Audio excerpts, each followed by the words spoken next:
స్వాగతం సుస్వాగతం. ఓం నమో వెంకటేశాయ నమః. ఈ వారం కలియుగ భగవద్గీత అధ్యాయం 14. మనము స్టార్ట్ చేసే ముందు ఛానల్ గురించి ఒకసారి ఇంట్రడక్షన్. ఈ ఛానల్ 17 భాషల్లో మీకు అవైలబుల్ ఉంది. మీరు ఈ కలియుగంలో పడే కష్టాలు బాధల నుంచి బయటపడాలంటే, మనము ఆ ఏడుకొండల వెంకటేశ్వర స్వామి దగ్గర అవ్వాలంటే, మోక్షంని పొందాలంటే ఈ ఛానల్ని అనుసరించాలి. అలాగే నిజమైన దైవభక్తి గురించి తెలుసుకోవాలంటే కలియుగ అన్నమయ్య ఛానల్ని అనుసరించండి. అలాగే మూగజీవి యొక్క ప్రేమను తెలుసుకోవాలంటే పప్పీస్ లవ్ మూగజీవి ప్రేమ, ఆ ఛానల్ని అనుసరించండి. అలాగే కలియుగ భగవద్గీత వాట్సాప్ ఛానల్స్, మీరు టైపింగ్ టెస్ట్ ఒక బుక్ చదివినట్టు కావాలంటే కలియుగ భగవద్గీత వాట్సాప్ ఛానల్ని ఫాలో అవ్వండి. అన్ని భాషల్లో మీకు అవైలబుల్ ఉంది. ఇది లింక్స్ మీకు ఛానల్ ప్రొఫైల్లో అవైలబుల్ ఉన్నాయి. ఇక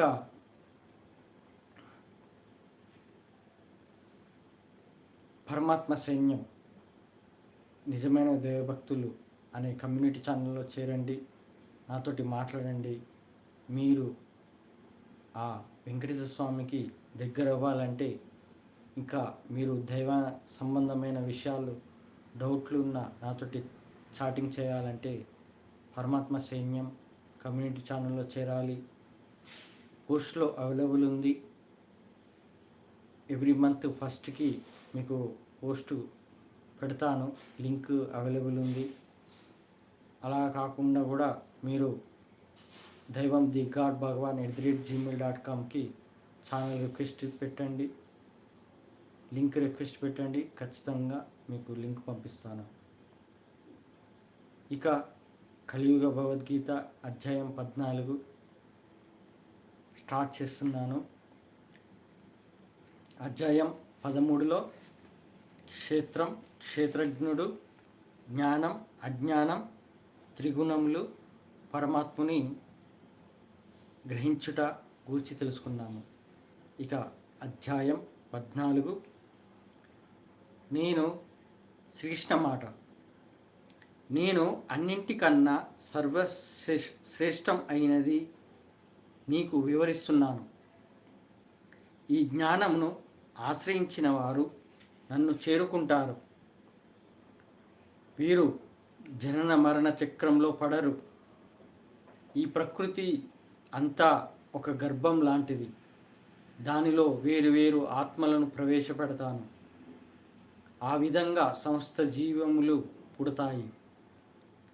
భౌతిక ప్రాకృతిక శక్తి అనేది త్రిగుణములతో కూడి ఉంటుంది. ఆ త్రిగుణములు సత్వగుణం, రజోగుణం, తమోగుణం. ఇందులో సత్వగుణం చాలా పవిత్రమైనది. మిగతా వాటికంటే ఇది ప్రకాశవంతమైనది, చాలా క్షేమం కలది. రజోగుణం మోహంతో కూడినది, ప్రాపంచిక కోరికలు, మమకారాలు కలిగి ఉంటుంది. తమోగుణం అజ్ఞానంతో కూడి ఉంటుంది. సమస్త జీవరాశులను నిర్లక్ష్యం, సోమరితనం, అతి నిద్రతో కూడి ఉంటుంది. సత్వగుణం వ్యక్తిని భౌతిక సుఖాలను కలిగిస్తుంది. రజోగుణం ఆశలను కలిగించి కర్మలను చేయిస్తుంది. తమోగుణం వ్యక్తిని అజ్ఞానంలో పడేసి మోహం అనే వలలో పడేస్తుంది. ఒక్కోసారి రజో తమో గుణాలపై సత్వగుణం గెలుస్తుంది.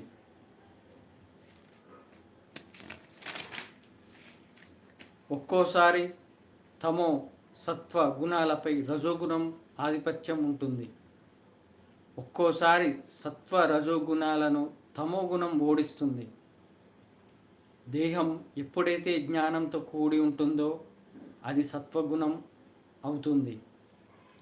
రజోగుణం వల్ల లోభం, సుఖాల కోసం శ్రమపడటం, విశ్రాంతి లేకుండా జీవనం అంటే పని చేయటం, కోరికలు పెంచుకోవటం జరుగుతాయి. సత్వగుణంతో జీవించి మరణించిన వారు జ్ఞానులు ఉండే పవిత్ర లోకాలకు చేరుకుంటారు. రజోగుణంతో జీవించి మరణించిన వారు కర్మపై ఆసక్తి కలిగిన వారిలో జన్మిస్తారు. తమోగుణంతో జీవించి మరణించిన వారు జంతువుల జీవరాశిలో పుడతారు. సత్వగుణంతో చేసిన పనులు సరైన ఫలితములు పొందుతారు. రజోగుణంతో చేసిన పనులు దుఃఖములను కలిగజేస్తాయి. తమోగుణంతో చేసే పనులు అజ్ఞానంతో నరకంలో పడేస్తాయి. సత్వగుణంతో ఉన్నవారు ఉన్నత స్థాయికి వెళ్తారు. రజోగుణంతో ఉండేవారు మధ్య స్థాయిలో ఉండిపోతారు. తమోగుణంతో ఉండేవారు క్రింది స్థాయికి పడిపోతారు. అన్ని కార్యములలో ఈ మూడు అయిన త్రిగుణములు తప్ప వేరే ఏవి లేవు అని ఎప్పుడైతే తెలుసుకుంటారో వారు ఈ గుణములకు దూరంగా ఉన్నవారు నా దివ్య స్వభావంను పొందుతారు. ఎప్పుడైతే శరీరం ఈ గుణములకు దూరంగా అవ్వటం వల్ల జనన మరణ వృద్ధాప్యం దుఃఖముల నుండి అమరత్వం పొందుతారు. అర్జునుడి మాట. త్రిగుణములకు దూరం అయినవాడు ఇలాంటి లక్షణాలు కలిగి ఉంటాడు. వారు ఏ విధంగా ప్రవర్తిస్తారు? త్రిగుణములకు వారు ఏ విధంగా దూరం అవుతారు? ఇది అర్జునుడి మాట, శ్రీకృష్ణునికి వేసిన ప్రశ్న. అప్పుడు శ్రీకృష్ణుని యొక్క సమాధానం శ్రీకృష్ణ మాట. ఈ త్రిగుణములకు దూరం అయిన వారు సత్వగుణంతో వచ్చిన ప్రకాశమును కానీ, రజోగుణంతో చేసే కార్యకలాపాలు కానీ, తమోగుణంతో వచ్చే మోహంను కానీ అవి పుష్కలంగా ఉన్నప్పుడు ద్వేషించరు, లేదా లేనప్పుడు ఇలాంటి ఇబ్బందులు పడరు. త్రిగుణముల పట్ల బెదరకుండా, భయపడకుండా ఈ గుణం వల్లనే ప్రవర్తిస్తున్నానని తెలుసుకున్నవారు వారు ఆత్మను తెలుసుకుంటారు. జీవితంలో పొందే అనుభవాలను అన్నింటినీ సమానంగా చూస్తూ త్రిగుణములను దూరం అయినవారు నిష్కల్మషంగా నిజమైన భక్తితో నన్ను శరణు వేడిన వారు బ్రహ్మన్ స్థాయికి చేరుతారు. ఇప్పుడు ఈ అధ్యాయం చాలా ఇంపార్టెంట్ అండి. ఎందుకంటే మనిషి పుట్టుక 4 రకాల పుట్టుక ఉంటుంది. బ్రాహ్మణుడిగా, క్షత్రియుడిగా, శూద్రుడిగా, వైశ్యుడిగా. బ్రాహ్మణుడు అంటే దైవ సంబంధమైన జీవితం, అలాగే దైవ పూజలు చేయడము ఇవన్నీ ఉంటాయి. క్షత్రియుడు అంటే ఒక దేశ రక్షణ కోసం ఆర్మీ ఉంది కదా, అలాంటి వారు, వాళ్ళు క్షత్రియులు. ఇక వైశ్యులు అంటే వ్యాపారం చేస్తూ ఉన్నవారు. శూద్రులు అంటే ఆ వ్యాపారస్తుల, ఆ వైశ్యుల కింద, అంటే వ్యాపారం చేసే వాళ్ళ కింద ఉద్యోగం చేసేవారు. నేను శూద్రుడిని. అలా ఇప్పుడు ఇలా 4 రకాల మనుషులు ఉంటారు ప్రపంచం మొత్తంలో. ఆ 4 రకాల మనుషులకు 3 రకాల గుణములు ఉంటాయి. ఆ 3 రకాల గుణములే త్రిగుణములు. అందులో రజోగుణం, తమోగుణం, సత్వగుణం. ఇక నా మాట, నేను అమృత తరంగిణి బుక్కులో తెలుసుకున్నది ఇదే. ఎవరిని మూగజీవాల్లో పుట్టియడానికి, మనిషిగా పుట్టియడానికి మానవ జన్మ రహస్యం తెలుసుకున్నాను. అమృత తరంగిణి బుక్ అనేది నా గురువుతో సమానమైన విశ్వపతి గారు రచించినది. అది ఆ ఏడుకొండల వెంకటేశ్వర స్వామి అనుగ్రహంతో, ఆ ఏడుకొండల వెంకటేశ్వర స్వామి ఆయనకు వివరిస్తూ ఆయనతో రాపించిన బుక్ అది. lord7hills.com ఆ సైట్లో మీకు బుక్స్ అవైలబుల్ ఉంటాయి. అది ఎవరైతే చదువుతారో బుక్స్, వాళ్ళు ఆ వెంకటేశ్వర స్వామికి దగ్గర అవుతున్నట్టే అర్థం. ఎందుకంటే అన్నీ ఆ వెంకటేశ్వర స్వామికి సంబంధించిన, ఆ వెంకటేశ్వర స్వామి వివరించిన బుక్సే కాబట్టి అమృతతరంగిణి బుక్ ద్వారా నేను ఈ ప్రపంచం ఎలా వచ్చింది, మూగజీవాలు మనతో ఎలా ఉంటున్నాయి, మనము ఎందుకు జీవిస్తున్నాము, మనము నెక్స్ట్ జన్మలు ఎన్ని ఉంటాయి, అలాగే మనము ఈ జన్మ సార్థకం ఎలా చేసుకోవాలి అనేది అంతా ఆ అమృత తరంగిణి బుక్కులో ఉంది. సత్వగుణం అంటే మనలోని మంచి గుణాలు, అలవాట్లు, ఆలోచనలు, అవే మనల్ని కాపాడుతాయి. ఆరోగ్యపరంగా అయినా, ఇలాంటి ప్రమాదాల నుండి అయినా దూరం చేసేవి. అలాగే మనల్ని పరమాత్మకి దగ్గరికి తీసుకొని వెళ్ళేవి.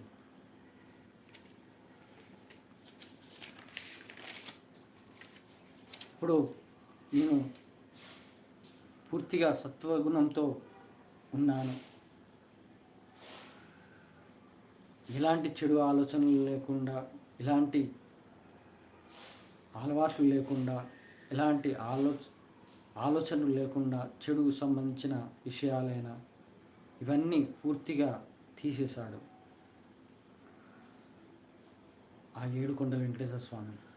మరి ఈ సత్వగుణం కలిగితే మనలో దివ్య జ్ఞానం వెలుగుతుంది. అది ఎలా? భగవద్గీత ద్వారా. మనము మన ప్రయత్నం మనం చేయాలి. ఆ దేవుడు అనేది తన వైపు వస్తున్నాడు అనే నమ్మకంతో, తన వైపు రావడానికి ప్రయత్నిస్తున్నాడనే నమ్మకంతో, మీలోనే పరమాత్మ ఉన్నారని మీరు గ్రహిస్తే ఆయనే మీకు దివ్య జ్ఞానాన్ని ప్రసాదిస్తాడు. ఆయనే చెబుతూ ఉంటాడు ఏమి జరుగుతుంది, ఏమి జరగబోతుంది అన్నీ నాకన్నీ వివరిస్తాడు. మీకు ఈరోజు టాపిక్లో ఒక ఇంపార్టెంట్ది చెబుతాను. ఫస్ట్ టాపిక్ అదే. ఇక మనము సత్వగుణం, మంచి గుణాలు, మంచి అలవాట్లు, మంచి ఆలోచనలతో ఉంటే మన శరీరంని కూడా మంచిగా ఉంచుకున్నట్టు, మన ఆత్మ శుద్ధిగా ఉన్నట్టు, అప్పుడే మనము ఆ దైవంకి దగ్గర అవుతాము. అలాగే ఆయన కూడా మన కోసం చిన్నజీవ స్వామి చెప్పినట్టు దేవుళ్ళే మనుషుల కోసం వస్తారన్నట్టు, ఎవరైతే ధర్మంగా సత్వగుణంతో ఉంటారో వాళ్ళ కోసమే ఆ దేవుడు దిగి వస్తాడు అని ఈ సత్వగుణం ద్వారా తెలుసుకోవాలి.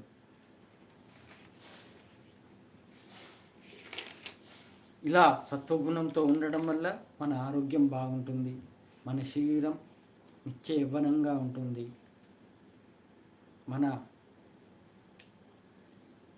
ఆయుష్ అనేది మంచిగా, మనకు మంచి పనులు చేయడానికి ఆ దేవుడు ఆయుష్ను ఇస్తాడు.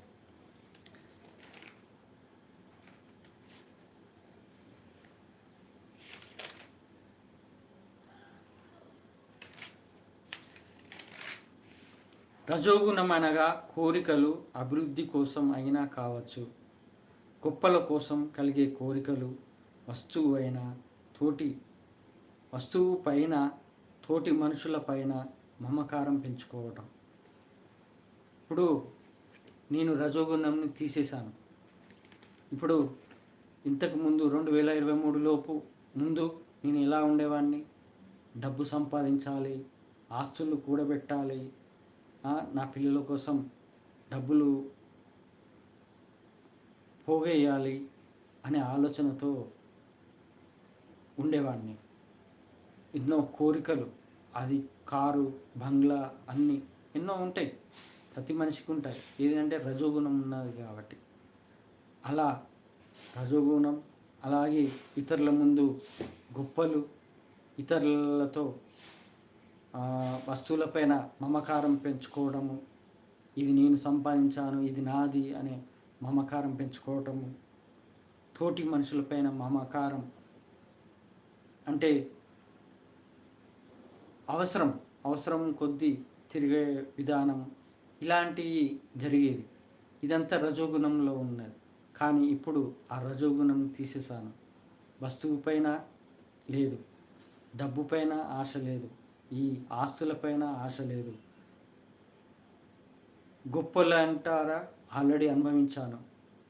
ఇల్లు షాపు పెట్టి ఆల్రెడీ కరోనా సిచ్యువేషన్లో ఆ దేవుడు నేర్పించాడు ఇవన్నీ అశాశ్వతమని. దాని ద్వారా అవన్నీ ఆశలు పోయాయి గొప్పల పైన. ఇక తోటి మనుషులతో మమకారం అంటే, అప్పుడు కరోనా సిచ్యువేషన్లో ఇల్లు షాప్ ఉంటే అందరూ ఎక్కడ లేని ప్రేమలు చూపించారు. కానీ అది పోయాక ఇక ఎలా ఉంటుంది మనుషులకు, వీళ్ళ దగ్గర ఏమి లేవు కదా, వీళ్ళనేంది మనము చూసేది అనే ఆలోచనతో ఇక నేనే గొప్పవాడిని అనే అతనిలో రజోగుణం ఉంటుంది కదా, ఆ ఆలోచనతో వాళ్ళు అలాగే దూరంగా ఉంటారు.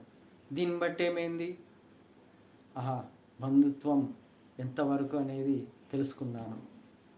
ఇక ఇది రజోగుణం అంటే మనము కోరికలు పెంచుకుంటే ఆ కోరికలు నెరవేర్చుకోవడానికి మనం కష్టపడటము, ఒళ్ళు హూనం చేసుకోవటము, నిద్ర లేకుండా తిండి తిప్పలు సరైన టైంకు తినకుండా ఆరోగ్యం పాడు చేసుకోవడము, దీనివల్ల ఆ రజోగుణం వల్ల మనము ఇలా తయారవుతాము. ఆ రజోగుణాన్ని తీసేసాను. నా డ్యూటీ ఏందో నేను చేసుకుంటాను, వస్తాను, హ్యాపీగా ఉంటాను. అంతేగాని ఎలాంటి కోరికలు ఉండవు, ఎలాంటి వాటిపైన వస్తువులపైన మమకారం ఉండదు. ఎదుటి మనుషులు వాళ్ళను ఎక్కడ పెట్టాలనో అక్కడ పెట్టాలి. ఇదంతా ఆ వెంకటేశ్వర స్వామి నేర్పిస్తాడు. ఇక తమోగుణం. తమోగుణం అనగా జ్ఞానం లేకుండా అజ్ఞానంలో జీవించటం, ఏ పని చెయ్యడానికి అలసత్వం చూపించటం, చెడు గుణాలు, ఆలోచనలు, అలవాట్లు, తిండిపై అతి ఆసక్తి, అతి నిద్ర. ఇప్పుడు లోకమంతా డబ్బు ముఖ్యమని జీవిస్తూ అజ్ఞానంతో మానవ జన్మ రహస్యంని తెలుసుకోలేకపోతున్నారు. జనన మరణ చక్రంలో తిరుగుతున్నారు. ఈ కలియుగంలో ఎన్నో కష్టాలు, బాధలు పడుతున్నారు. నేను ఇంతకుముందు తాగేవాడిని ఒక బీరు.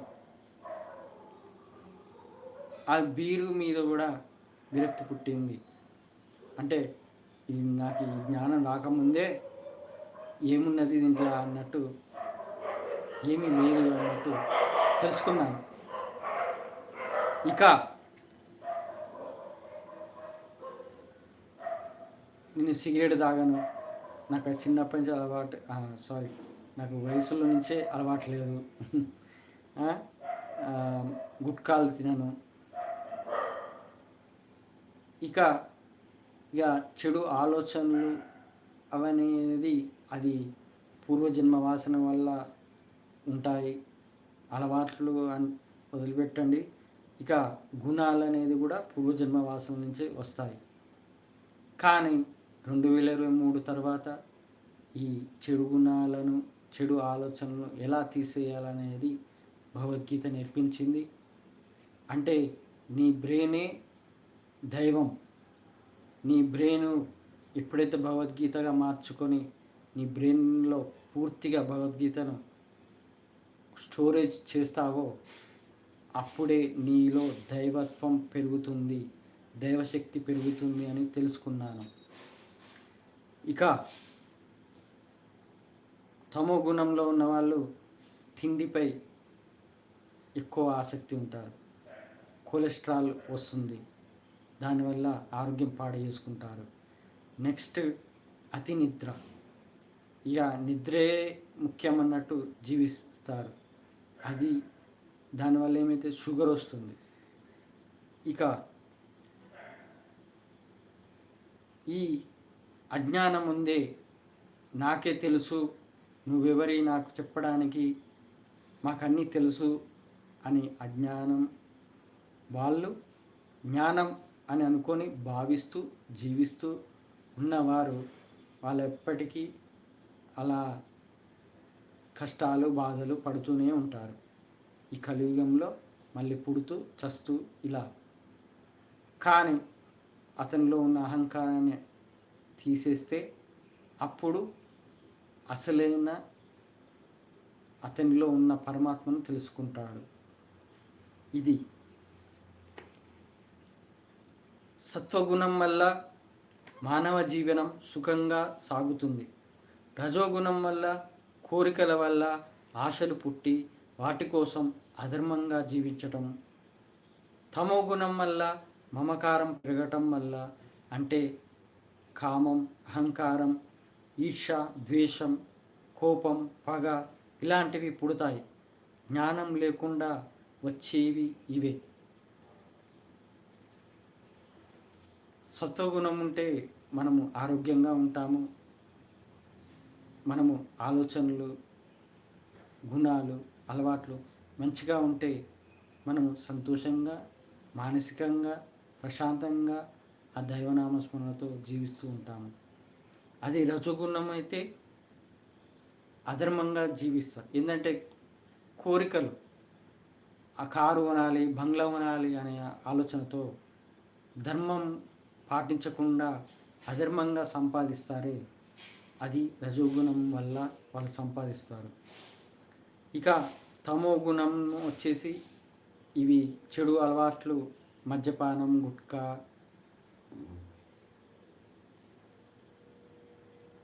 సిగరెట్, అంటే వాళ్ళ శరీరాన్ని వాళ్ళే పాడు చేసుకోవడం అన్నట్టు.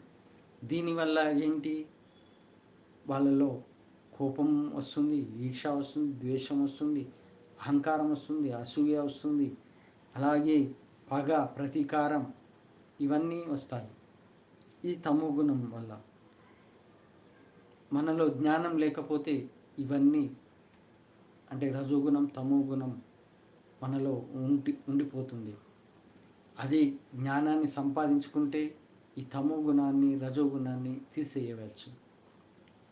సత్వగుణం వల్ల రజో తమో గుణాలపై గెలుపు పొందటం. అంటే సత్వగుణం మనలో మంచి ఆలోచన, మంచి అలవాట్లు, మంచి గుణాలు ఉంటే మనం ఆ వాటి మీద ఆలోచన పోదు. రజో తమో గుణాల చెడు అలవాట్లైనా, చెడు ఆలోచనలైనా, చెడు గుణాలైనా వాటి వైపు మనం పోము. అప్పుడు సత్వగుణం అనేది గెలుస్తుంది. అంటే మంచి గుణాలు, అలవాట్లు, ఆలోచనలు ఉండటం వల్ల ఎలాంటి చెడు ఆలోచనలు, గుణములు, అలవాట్లు ఉండవు. ప్రతి మనిషిలో మంచి చెడు రెండు ఉంటాయి. కానీ ఆ చెడును తీసేసి మంచిని గుర్తించి మనం మోక్ష మార్గం వైపు నడిస్తే చాలు. ప్రతి మనిషిలో చెడు గుణం ఉంటుంది, మంచి గుణం ఉంటుంది. మంచి గుణం ఉన్న వాళ్ళలో చెడు గుణం ఉంటుంది. కానీ మంచి చేస్తూ ఒక పక్క మళ్ళీ చెడు గుణం కూడా, అంటే చెడు ఆలోచనలతో తప్పుదారిలో వెళ్తారే, అది తెలుసుకోవాలి వాళ్ళు. అదే నాలో ఉన్నాయి మంచి గుణాలు ఏంటి, చెడు గుణాలు ఏంటి అనేది కంపేర్ చేసుకొని ఆ చెడు గుణాలను తీసేయాలనే సంకల్పం చేసుకుంటే నీలో పూర్తిగా సత్వగుణమే పెరిగిపోతుంది. ఇక్కడ ప్రపంచం మొత్తంలో అందరిలో మానవత్వం ఉంది. కానీ తన స్వార్థము, తన కుటుంబ స్వార్థము, తన కోరికలు, తన వ్యామోహం, వీటి వల్ల ఆ చెడు గుణాలు, చెడు ఆలోచనలు ఉంటాయే ఎక్కడో ఒకక్కడ, వాటిలో ఎక్కువగా ఆలోచన, వాటిపై ఎక్కువ దృష్టి పెట్టడం వల్ల ఈ వీటికి మంచి గుణాలకు దూరం అయిపోతాడు. అప్పుడు ఏమవుతుంది, ఏదో ఒక నరకంలో బాధలు, కష్టాలు పడుతూనే ఉంటాడు. ఇది మనిషి గ్రహించాలి.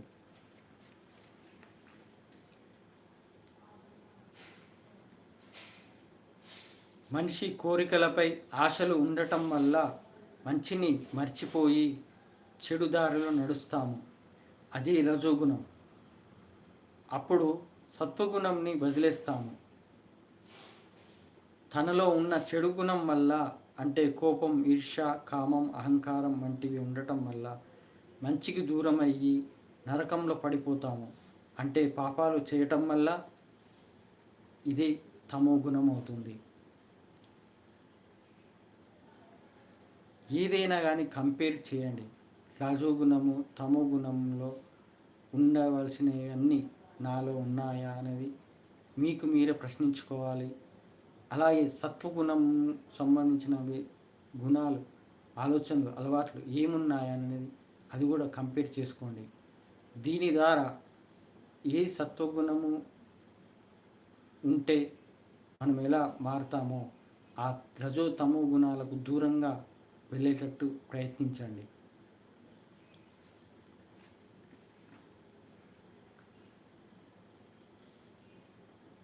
ఇప్పుడు తమో గుణం వాళ్ళు జంతు ప్రపంచంలో పుడతారు. ఎందుకంటే తన శరీరాన్ని తాను పాడు చేసుకుంటే ఏంటంటే దేవుడు ఇచ్చింది ఈ శరీరాన్ని మనము ఆ దేవునిలో ఐక్యం అవ్వడానికి. అంతేకాని ఆ దేవుడు ఇచ్చిన శరీరాన్ని నువ్వు పాడు చేసుకుంటే ఆ దేవునికి ఎందుకు కోపం రాదు? ఖచ్చితంగా వీడు మనిషి మానవ జన్మకు అనర్హుడు, వీనికి అర్హత లేదు అనే భావనతో వీనికి జంతు ప్రపంచంలోనే ఎయ్యాలనే ఆలోచనతో ఆ జంతు ప్రపంచంలో జన్మను పుట్టేటట్టు చేస్తాడు. ఇప్పుడు మనము సినిమాలు చూస్తాము, పాత సినిమాలు, దేవతల సినిమాలు, డివోషనల్ పిక్చర్స్. దాంట్లో ఏదో చిన్న తప్పు చేస్తే దేవతల దగ్గర తప్పు చేస్తే, ఋషుల దగ్గర, మునుల దగ్గర తప్పు చేస్తే వాళ్ళు శాపం పెడతారు. నువ్వు పాముగా అయిపో, కోతి అయిపో, కుక్కవైపో అని శపిస్తారు. ఇది ఆ సినిమాలో ఉన్నట్టు ఇక్కడ కలియుగంలో తప్పులు చేసిన వాళ్లకు, తమో గుణంతో ఉన్న వాళ్లకు ఈ జంతు ప్రపంచంలో పుట్టే అవకాశం ఉంటుంది. ఇది ఒక రకంగా మనము గరుడ పురాణం అంటే ఏదో నరకం గురించి వివరిస్తారు, శిక్షలు వేస్తారు అనుకుంటారు.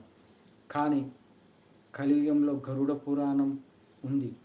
ఏంటంటే ఈ రజో తమో గుణం వల్ల చేసే తప్పుల వల్ల ఒక్కొక్కరికి ఒక్కొక్క శిక్ష ఉంటుంది. మనము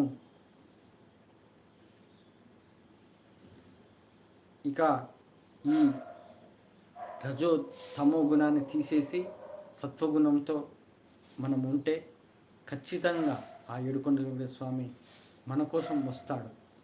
మీరు పోనక్కర్లేదు, మీరు వెళ్ళకుండానే ఆయనే మీ దగ్గరికి వస్తాడు. ఎందుకంటే మనుషులతో ఆయనకు అవసరం ఉంది.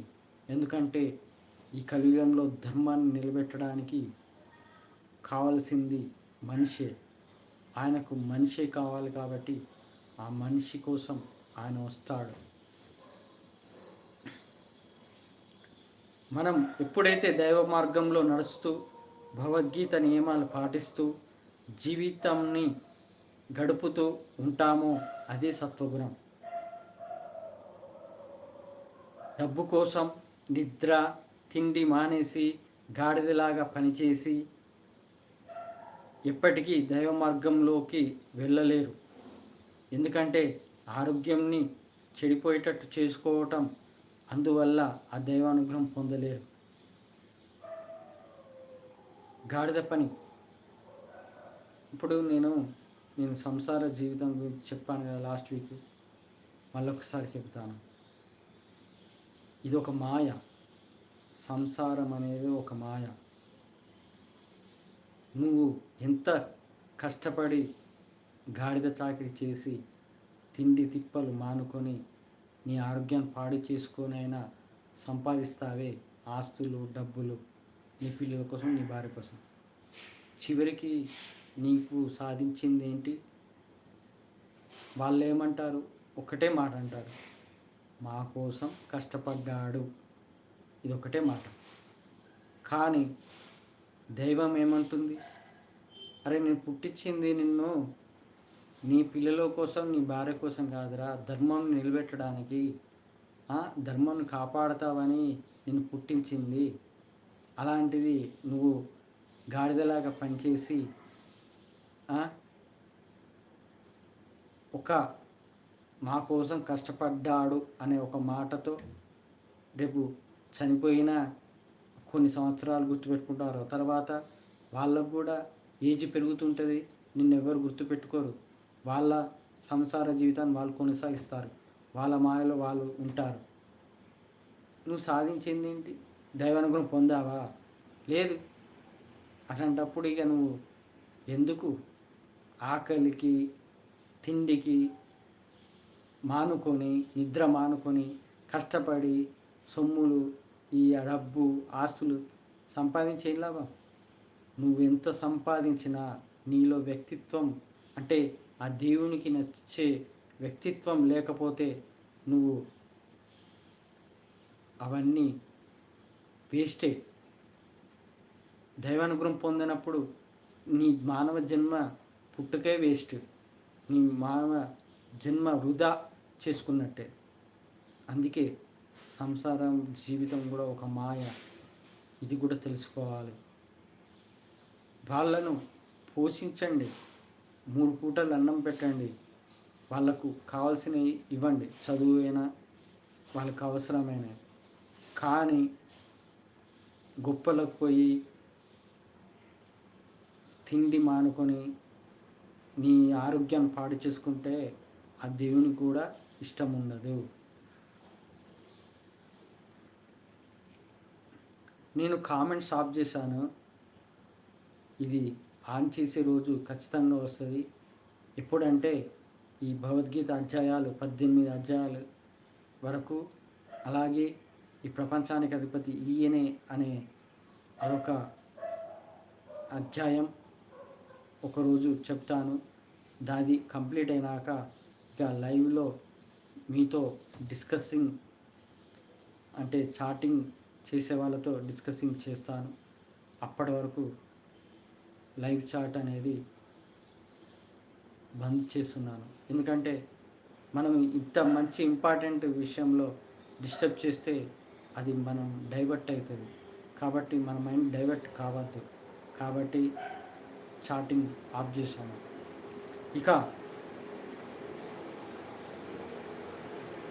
సత్వగుణంతో జీవిస్తూ మరణించిన వారు మంచి పద్ధతి, దైవంపై భక్తిని, జ్ఞానంతో ఇతరులను మార్చే కుటుంబంలో పుడతారు. అంటే బ్రాహ్మణ కుటుంబంలో పుడతారు. రజోగుణంతో జీవిస్తూ మరణించేవారు జీవితాంతం ఆశలతో, ఆ ఆశల కోసం కష్టపడటానికి జీవించే కుటుంబంలో పుడతారు. తమోగుణంతో జీవిస్తూ మరణించేవారు మూగ జీవాలుగా పుడతారు. ఎందుకంటే వీరు పాపాలు చేసి ఆ కర్మలను హరించుకోవడానికి పుడతారు.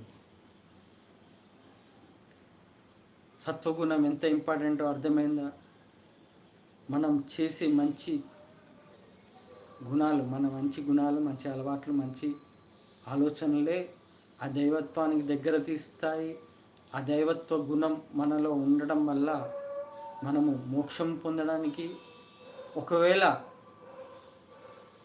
ఈ జన్మలో దైవానుగ్రహం పొందకపోతే వచ్చే జన్మలో అయినా మంచి సాంప్రదాయ కుటుంబంలో, బ్రాహ్మణ కుటుంబంలో పుట్టి ఆ దైవ సేవ చేసుకుంటూ, ఆ దైవనామస్మరణ చేస్తూ ఆ జన్మలో అయినా మోక్షం పొందడానికి ప్రయత్నిస్తామని దీని ద్వారా తెలుసుకోవాలి. ఇక రజోగుణంతో జీవిస్తూ మరణించేవారు, ఇక పిల్లలేంటి? ఆశలు, కోరికలు. వీళ్ళ జీవితం అంతా ఆశ కోరికలతో ఉండి సంపాదించడానికి వాళ్ళ ఆలోచనలు అలా ఉంటాయి. భగవద్గీత ప్రకారం ఆత్మతోనే వాళ్ళ యొక్క మంచి చెడు ఆలోచనలైన గుణములైన అలవాట్లైన ఆ ఆత్మతోనే వెళ్తాయి. ఇలా రజోగుణంలో ఉండడం వల్ల ఆ ఆత్మతోటి మళ్ళా వచ్చే జన్మ కూడా మానవ జన్మ ఎత్తినా వాళ్ళు అదే ఆలోచనలతో ఉంటారు. అందుకే మన బ్రెయిన్ని ఈ జన్మలోనే సత్వగుణంతో ఉంచుకోవాలని అర్థం. అందుకే మన బ్రెయిన్ని సత్వగుణంగా మార్చుకుంటే రజోగుణం నుండి దూరంగా అవ్వచ్చు. లేకపోతే మళ్ళా ఈ ఆశా కోరికలు కలిగిన మానవ జన్మనే వస్తుంది.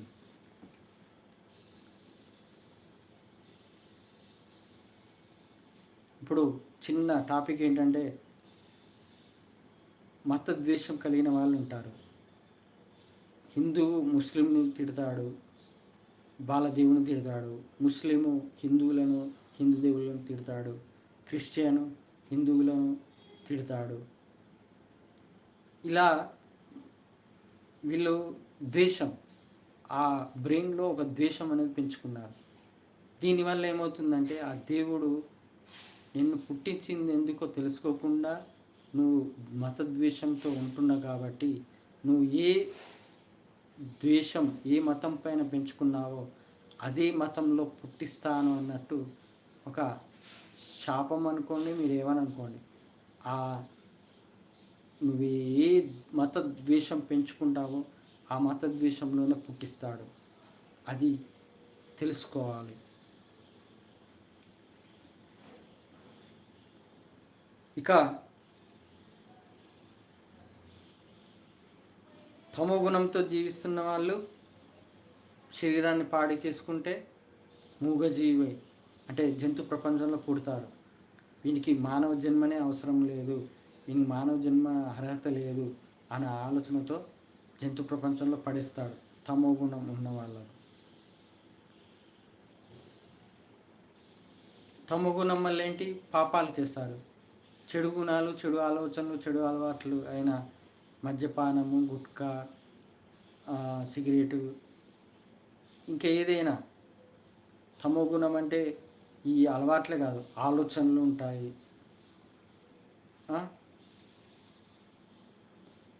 ఈ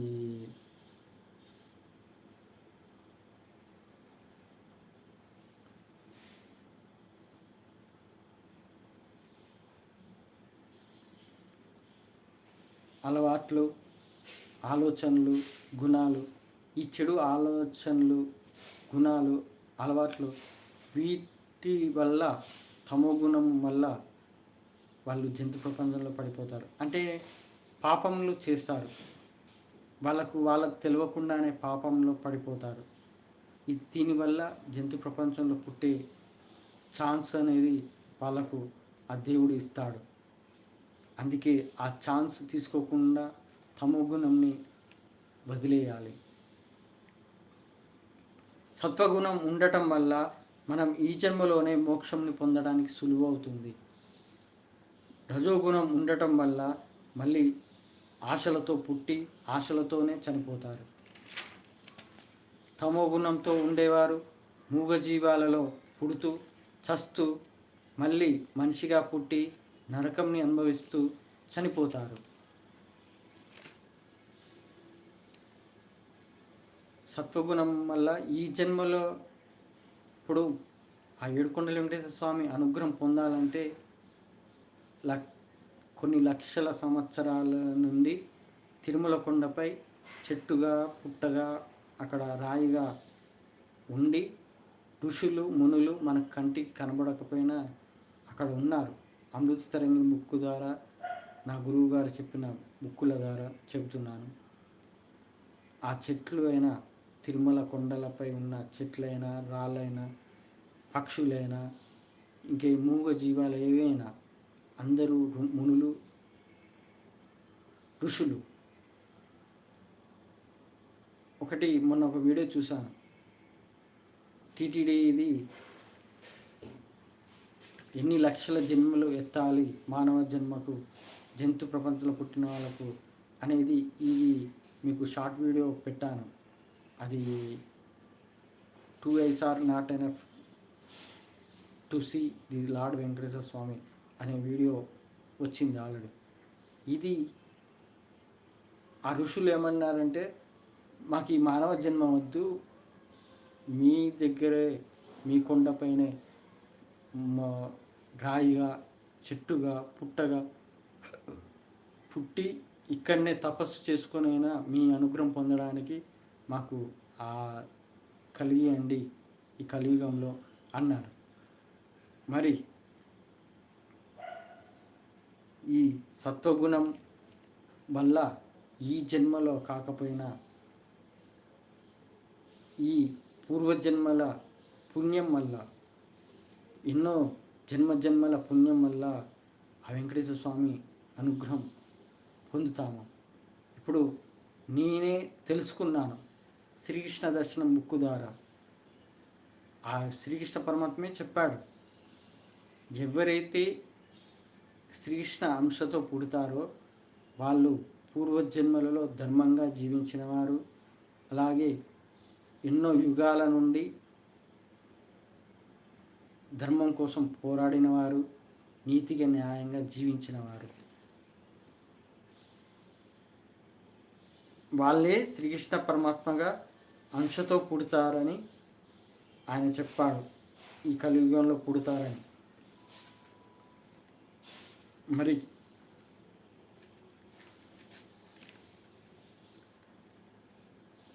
అలా మనము మోక్షంను పొందాలంటే ఎన్నో జన్మలైనా ఎత్తాలి.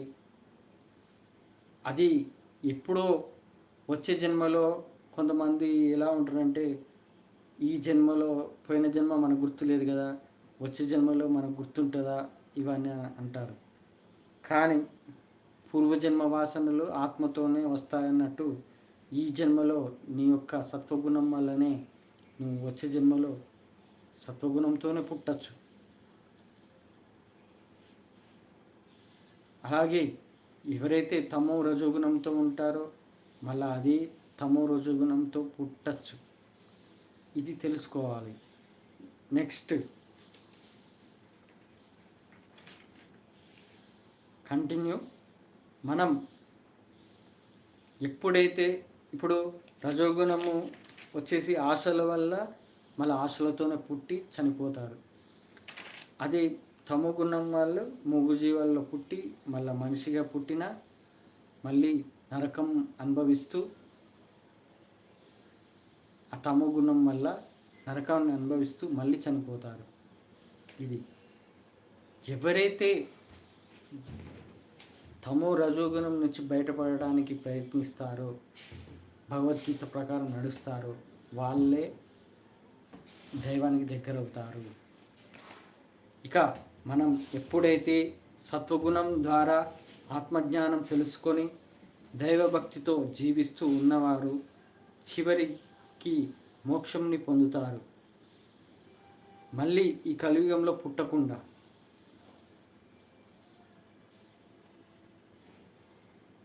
సత్వగుణం ఉండడం వల్ల మన భగవద్గీత ప్రకారం అయితే మనలో ఆత్మ ఉందని తెలుసుకుంటాము, ఆత్మజ్ఞానం తెలుసుకుంటాము.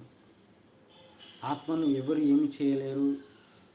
ఇది ఆ ఆత్మ పరమాత్మలో కలిసి ఒక స్పిరిచువల్ టైపు, దాన్ని ఏమంటారు, ఒక దివ్య శక్తి. అలా సత్వగుణం ద్వారా ఆత్మజ్ఞానం తెలుసుకొని మనము ఆ పరమాత్మలో ఐక్యం చేసుకోవడానికి ప్రయత్నించాలి. మళ్ళీ ఈ కలియుగంలో పుట్టకుండా మనం ఎప్పుడైతే అసలైన జీవిత పరమార్థంని తెలుసుకుంటామో, అంటే మానవ జన్మ రహస్యం తెలుసుకుంటామో, తమో గుణంలో రజోగుణంలో పడము. మానవ జన్మ రహస్యం ఏంటి? మనము ఎన్నో కోట్ల జీవరాశులలో ఉన్న ఈ జీవరాశులు ఉన్నాయి. అందులో మూగజీవాలు, జలరాశులు, భూమిపై బతికే జీవులు, మూగజీవాలు, వీటితో పాటు మనము మనిషిగా పుట్టి మనం కూడా జీవనం కొనసాగిస్తున్నాము. కానీ ఆ మూగజీవాలు అలా బతికినట్టే మనం కూడా అలాగే సంపాదించడం, తినడం, పడుకోవడం, తెల్లారింది అన్నట్టు ఉండటం కాదు. మనలో ఆత్మజ్ఞానం భగవద్గీత ద్వారా ఆత్మజ్ఞానం తెలుసుకొని మనము ఈ తమో గుణం నుండి రజోగుణం నుండి బయటపడటానికి సులభం అవుతుంది అని ఆ శ్రీకృష్ణ పరమాత్మ అన్నాడు. ఎలాంటి కష్టాలు బాధలు పడము, అంతా ఆ దైవం మనకు తోడుగా ఉండి జీవితాన్ని గమ్యానికి చేర్చుతాడు. నేను ఆత్మజ్ఞానం తెలుసుకున్నాను కాబట్టి నేను దేనికి భయపడను, ఏదైనా మంచి చేయడానికి ధైర్యంగా ఉన్నాను. ఎందుకంటే రజోగుణం తమోగుణం నుండి బయటపడ్డాను కాబట్టి నా జీవిత అనుభవమే నాకు నేర్పించింది. నా జీవితమే ఒక భగవద్గీత. ఎలా జీవించాలో నేను దుఃఖం సుఖం రెండును అశాశ్వతమని తెలుసుకున్నాను. కాబట్టి నేను నిష్కల్మషంగా నిస్వార్థంగా నిజమైన దైవభక్తితో ఉన్నాను. కాబట్టి తిరుమల గర్భగుడిలో ఆత్మదర్శనం ద్వారా ఆ ఏడుకొండ వెంకటేశ్వర స్వామి అనుగ్రహం పొందాను. ఇది అండి ఈ అధ్యాయంలో చెప్తాను. జీవిత పరమార్థం తెలుసుకోవాలి. మనకు ఈ మనిషి జన్మ ఎందుకు ఇచ్చాడు ఆ దేవుడు అని ఆలోచించాలి. నేను ఆ మూగజీవాల్లాగానే బతుకుతున్నానా, ఆ మూగజీవికి నాకు తేడా ఏంటి అనేది కూడా ఆలోచించాలి. ఇక ఈ జీవిత పరమార్థం తెలుసుకుంటే నీకు తమో రజోగుణాల నుంచి బయటపడవచ్చు, కష్టాలు బాధలు పడవు. దైవం ఎప్పుడు నీకు తోడుగా ఉంటుంది. నీ యొక్క మానవ జన్మ లక్ష్యానికి నువ్వు గమ్యానికి చేరడానికి ఆ దేవుడు నీకు సహకరిస్తాడు. నేను ఆత్మజ్ఞానం తెలుసుకున్నాను కాబట్టి నాకు ఎలాంటి భయం లేదు. అలాగే ధర్మం కోసం ధైర్యంగా పోరాటం చేయడానికి రెడీగా ఉన్నాను.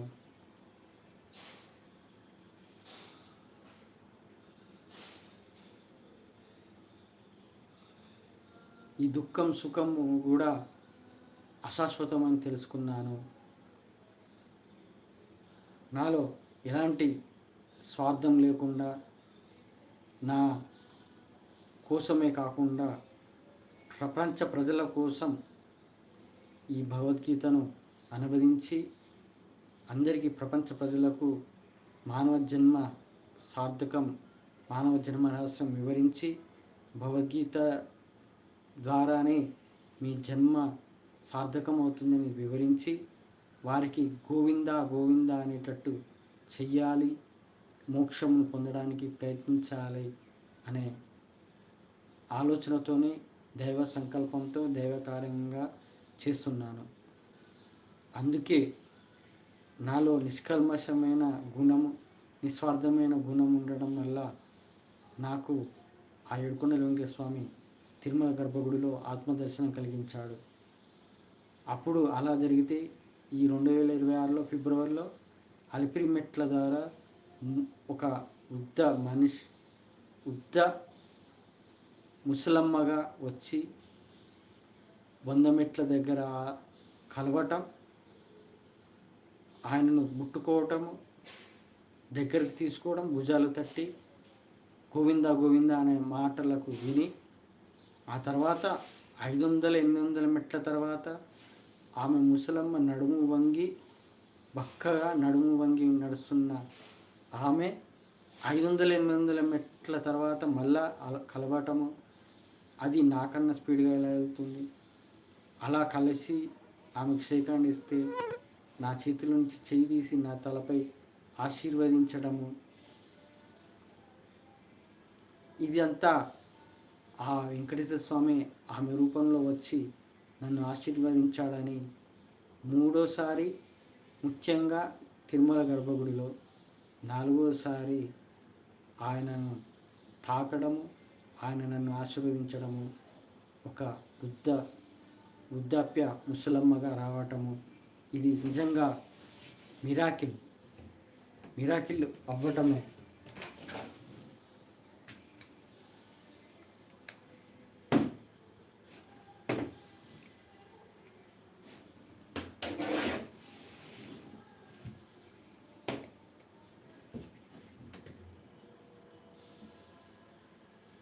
ఈ మిరాకిల్ ఇలా జరిగింది.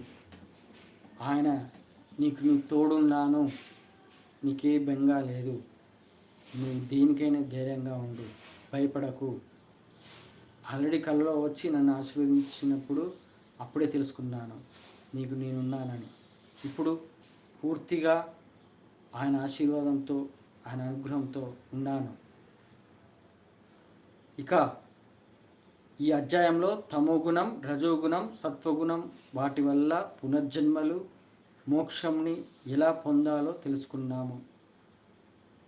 ఇక వచ్చే వారం అధ్యాయం 15.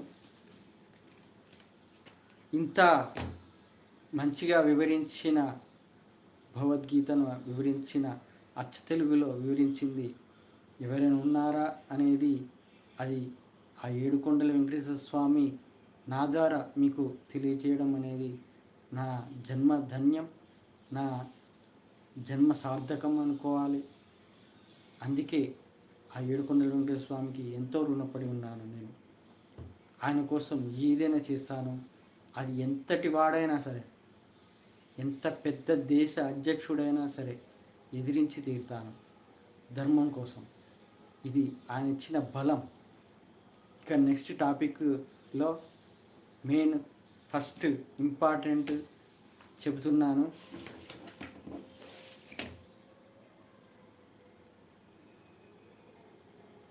శ్రీరాముడు త్రేతాయుగంలో శ్రీరామునికి ఆంజనేయ స్వామి ఎలా తోడుగా ఉన్నాడో, ఈ కలియుగంలో ధర్మం కోసం భగవద్గీత ప్రకారం నడిచే వారి కోసం, ధర్మ పోరాటం చేసే వారి కోసం ఆంజనేయ స్వామి కూడా నాకు తోడు ఉన్నాడు. ఇది ఎట్లా అంటే, ఫస్ట్ నాకు ఈ జ్ఞానాన్ని కలిగియడము, నన్ను అనుగ్రహించడము ఆంజనేయ స్వామి చేశాడు. ఏంటంటే 1 minute.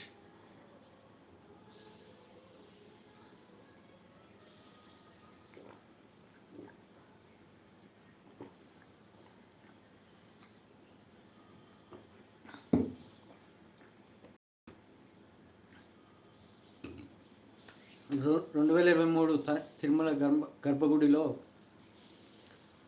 అది జరగకముందో జరిగినాకనో తెలియదు, ఆంజనేయ స్వామి కలలో రావటము, సడన్గా ఎదురుగా వచ్చి ఆ హిమాలయాల్లో తపస్సు చేస్తున్నప్పుడు ఒక ఫోటో రిలీజ్ అయింది నా చిన్నప్పుడు, తెల్లటి బూరుతో. అలాంటి రూపంలోనే రావటము, నా తలపై చేత్తో ఆశీర్వదించడము. అప్పుడు ఆ ఆంజనేయ స్వామి ఎలా ఆశీర్వదించాడో కళ్ళలో, ఇప్పుడు వెంకటేశ్వర స్వామి వృద్ధాప్య ముసలమ్మగా వచ్చి నన్ను అది అంటే అదే చేత్తో, కుడి చేత్తో ఆశీర్వదించాడు.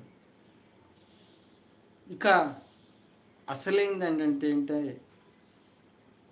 మళ్ళీ రెండోసారి నాకు ఆంజనేయ స్వామి మళ్ళీ కలలోకి వచ్చాడు.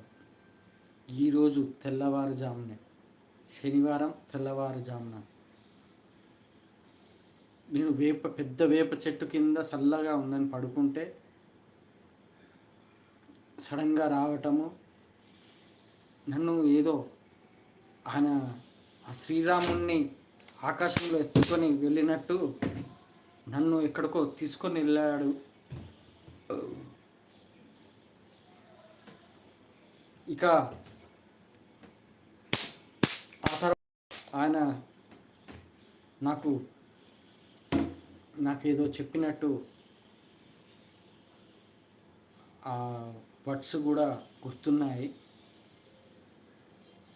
ఏంటంటే, నేను 2-3 రోజుల క్రితం అనుకున్నాను,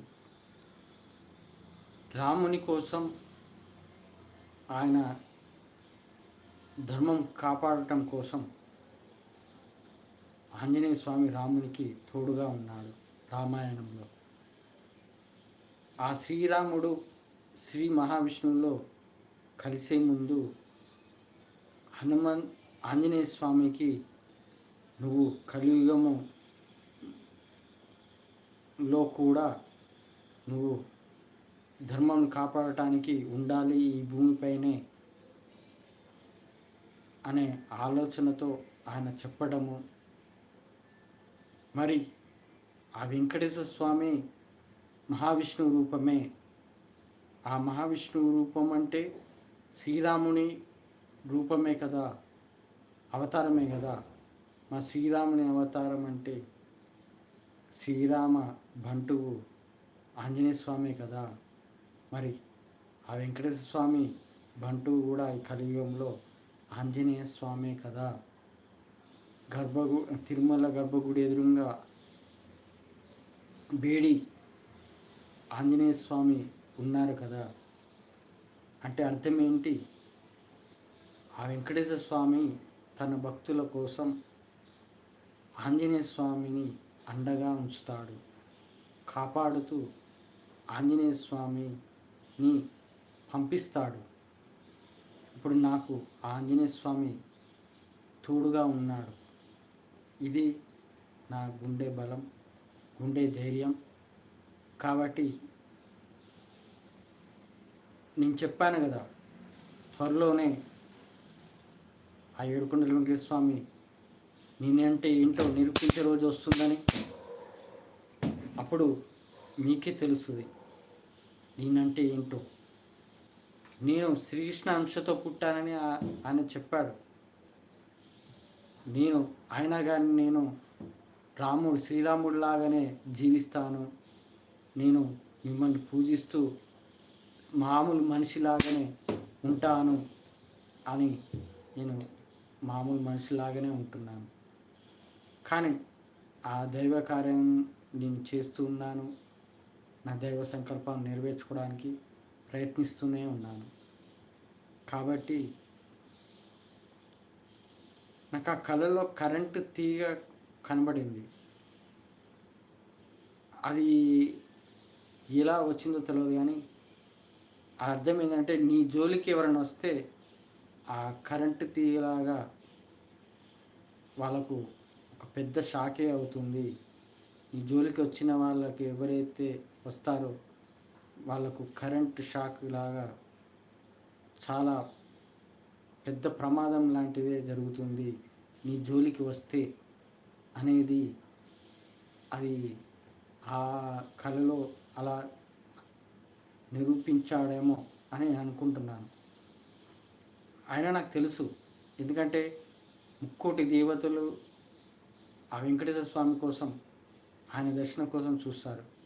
మరి అలాంటిది ఆ వెంకటేశ్వర స్వామి తన భక్తుడి కోసం ఎదురు చూస్తాడు.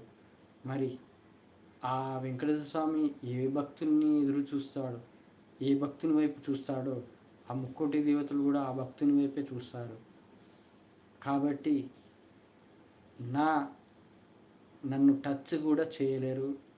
నాకు చెడు తల పెట్టాలని చూసిన వాళ్ళైనా, నాపై చెడుగా ఆలోచించిన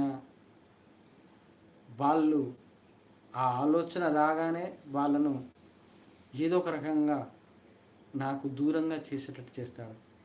ఎట్లా అంటే ప్రతి మనిషిలో పరమాత్మ ఉన్నాడనే అర్థంతో బుద్ధిలో కూడా దేవుడు ఉంటాడు. కాబట్టి 8 అంగములు తెలుసుగా, నీరు, నిప్పు,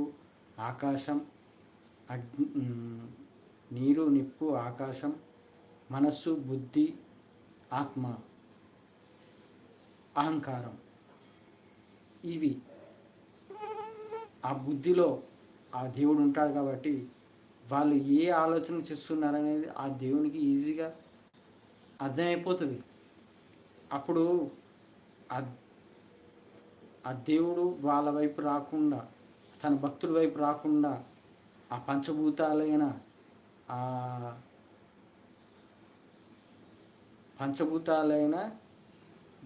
వాళ్ళని అడ్డుకొని ఆ భక్తుడి వైపు రాకుండా చూసుకుంటాయి.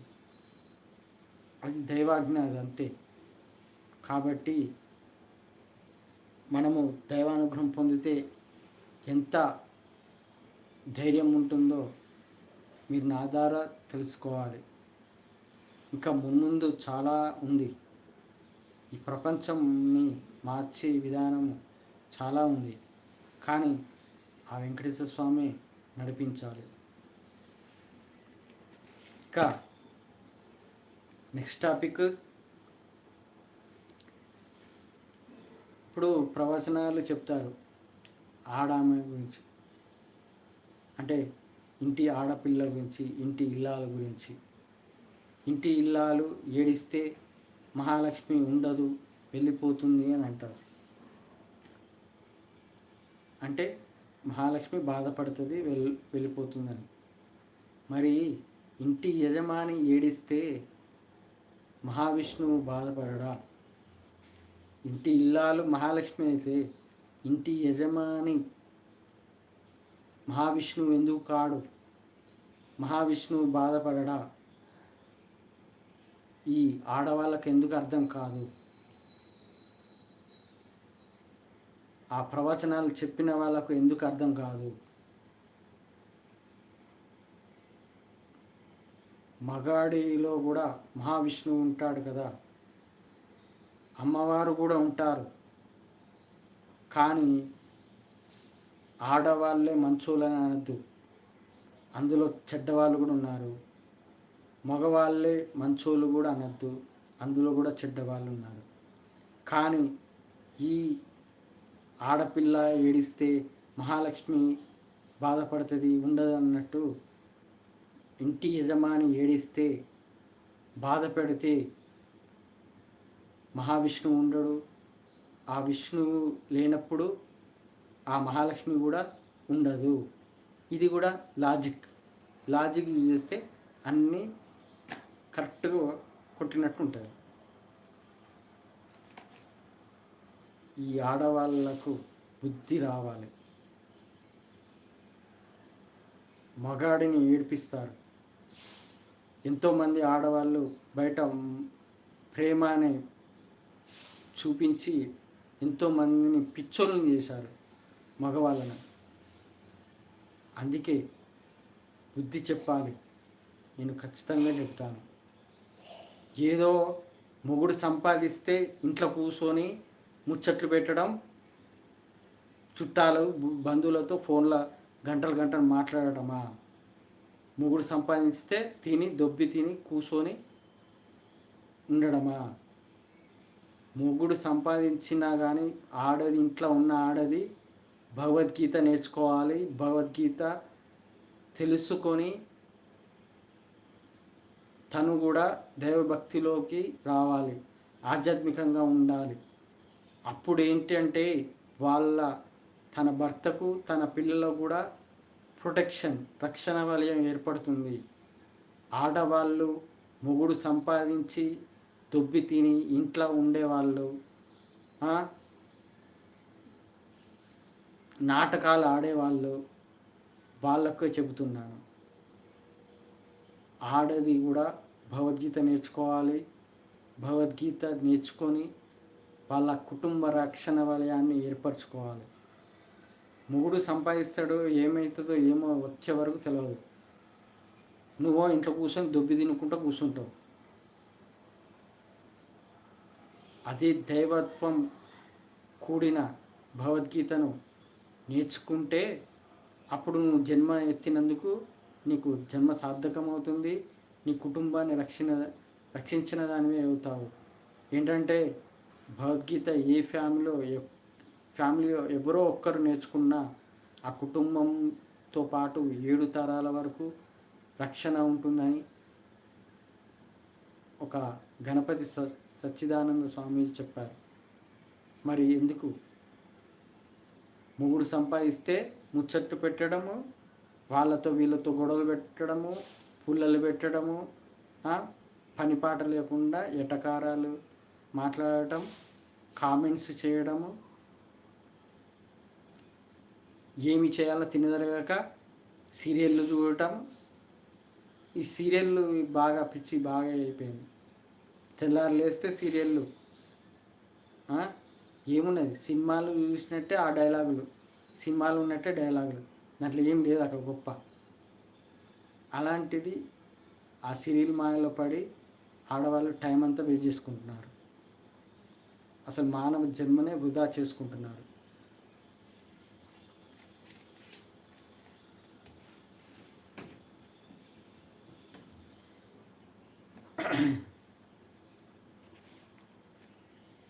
నెక్స్ట్ టాపిక్ వచ్చేసి, ఇప్పుడు మనిషికి కోపం ఉంటుంది, ఈర్ష్య ఉంటుంది, ద్వేషం ఉంటుంది, అసూయ ఉంటుంది, అహంకారం ఉంటుంది, కానీ ఆధిపత్యం కూడా ఉంటుంది.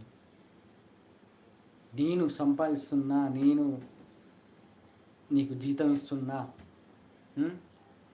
నేను చెప్పినట్టే వినాలి, నేను చెప్పినట్టే నడవాలి, నువ్వు చెప్పేది నేనేంది వినేది అనే ఆధిపత్యం. ఆ ఆధిపత్యం వల్లనే ప్రజలు, ఉద్యోగులైనా ఎవరైనా, ఆ ఆధిపత్యం వల్లనే ఫ్యామిలీ అనే ఒక సెంటిమెంట్ వల్ల వాళ్ళకు వాళ్ళు కృంగిపోయి ఆత్మవంచన చేసుకొని జీవిస్తున్నారు. డామినేట్ అది మారాలి. భగవద్గీత ప్రకారం మారాలి. మీకు మీరు ఆత్మవంచన చేసుకుంటే బతుకున్నా వేస్టే. ఎందుకంటే నీలో ఉన్న ఆత్మ పరమాత్మ. నువ్వు ఆ పరమాత్మనే సరిగా గమనించట్లేదు, ఆయననే పట్టించుకోవట్లేదు. అలాంటప్పుడు నువ్వు ఉండే లాభం? అది ఆలోచించండి. ఈ ఆధిపత్యం కూడా ఇప్పుడు దేశంపై ఇంకో దేశం ఆధిపత్యం చూపిస్తుంది. అలాగే మనుషుల మధ్య ఆధిపత్యం, ఇంట్లో ఆధిపత్యం, ఎక్కడైనా ఆధిపత్యం ఉంది. ఈ ఆధిపత్యం అనేది తీసేయాలి. ఎలాగంటే ప్రతి మనిషిలో పరమాత్ముడు ఉన్నాడని తెలుసుకుంటే ఆధిపత్యం అనేది పోతుంది. అది ఉన్నంత వరకు, పరమాత్మ ఉన్నాడని తెలుసుకోనంత వరకు ఈ ఆధిపత్యం కొనసాగుతూనే ఉంటుంది. అలాగే ఆత్మ జ్ఞానం తెలుసుకోనంత వరకు కూడా ఇలాగే ఉంటుంది. నెక్స్ట్ టాపిక్ వచ్చేసి,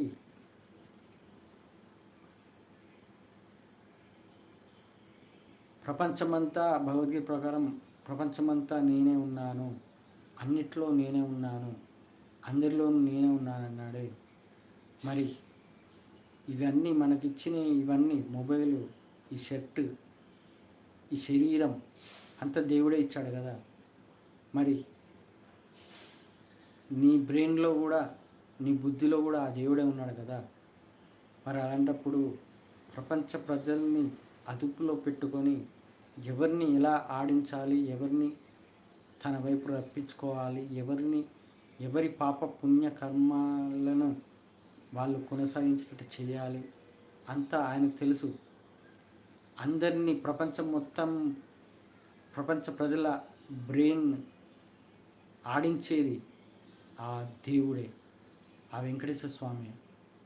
ఇది తెలుసుకోవాలి.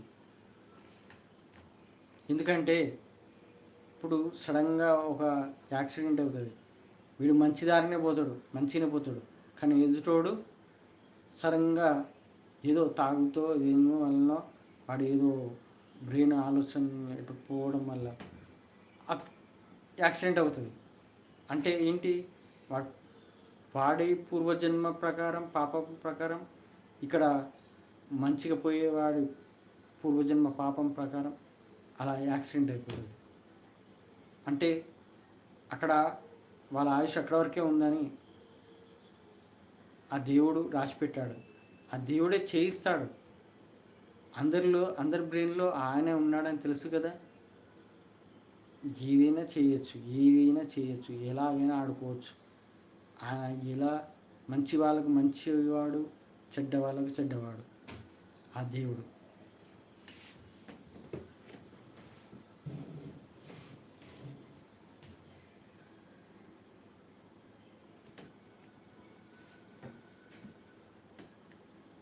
ఇక మారని మనుషుల గురించి ఆలోచించడం మానేయండి.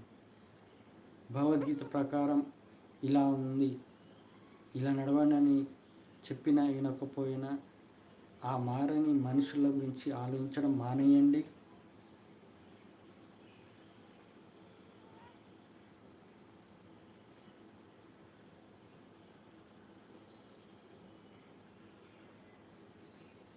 ఎవరైతే మారుతారో వాళ్ళ కోసమే మీరు ప్రయత్నం చేయండి, ఇంకా పూర్తిగా మారేటట్టు. అంతేగాని మారని వాళ్ళ గురించి ఆలోచించకండి.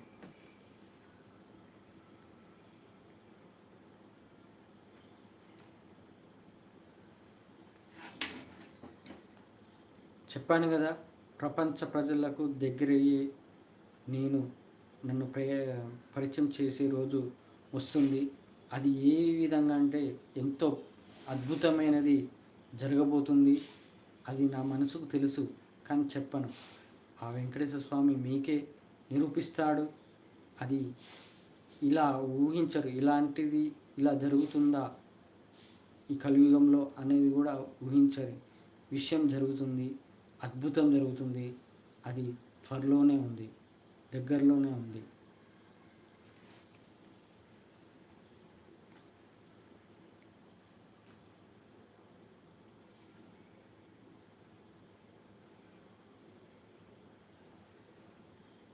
దేవుణ్ణి అంటారు, గొంతమ్మ కోరికలు అంటారు. ఆ దేవుని గొంతమ్మ కోరికలు అడగకండి. నాకు అది కావాలి, ఇది కావాలి, నాకు ఇది తీసేయి, ఈ బాధ తీసేయి, ఈ కష్టం తీసేయి, ఇది కాదు. ఆయన అడగాల్సింది ఏంటి? ఆత్మదర్శనం కలిగించు తండ్రి అని. నా ఆత్మతో నిన్ను చూసేటట్టు చెయ్యి తండ్రి అని కోరిక అడగాలి దేవుణ్ణి. అలాగే ఈ కష్టాల నుండి, బాధ నుండి విముక్తిని పొందేటట్టు చేసి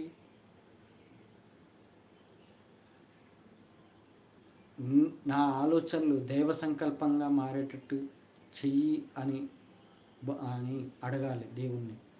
అంతేగాని గొంతమ్మ కోరికలు అడిగి ఆ దేవుణ్ణి విసిగించకండి. మీరు పుట్టిందేంటో తెలుసుకోండి, ఎందుకు పుట్టామో దాన్ని బట్టి ఆత్మదర్శనం కలిగేటట్టు చేయి తండ్రి అని. అలాగే ఈ కష్టాలు, బాధలు పోయేటట్టు నాలో సత్వగుణాన్ని పెంచేటట్టు చేయి తండ్రి అని ఆలోచించాలి, అడగాలి ఆ దేవుణ్ణి.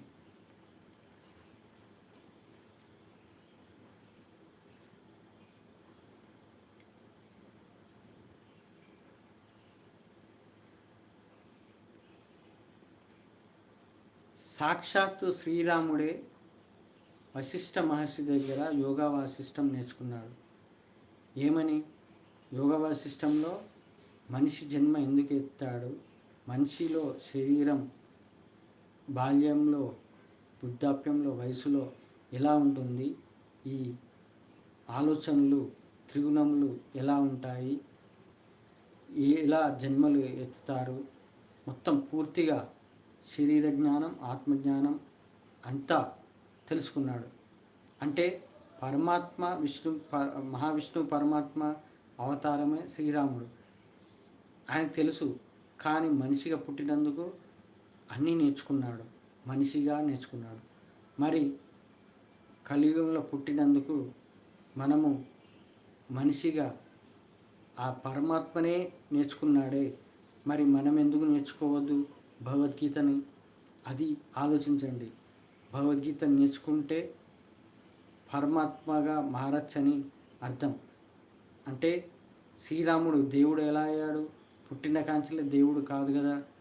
పుట్టిన కాంచెల్లి విద్యలు అన్నీ అభ్యసించి తన శక్తిని ప్రదర్శించి తను ధర్మంగా, నీతిగా, నిజాయితీగా, సహనం ఇవన్నీ ఉండటం వల్ల ఆయన చివరికి దేవుడుగా మనకు అయ్యాడు.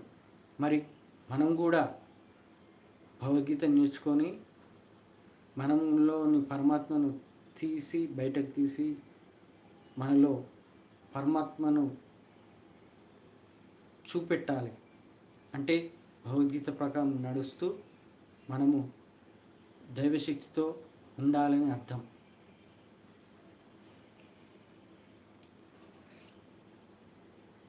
కానీ ఇప్పుడు జై శ్రీరామ్, జై శ్రీకృష్ణ అనగానే దైవభక్తి అనుకుంటున్నారు.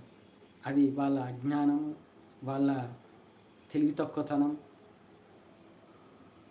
శ్రీరాముడు ఎలా జీవించడం కూడా ఆలోచించరు వాళ్ళు. త్రేతాయుగంలో శ్రీరాముడు ఎలా జీవించాడు అనేది కూడా వాళ్ళకి తెలియదు.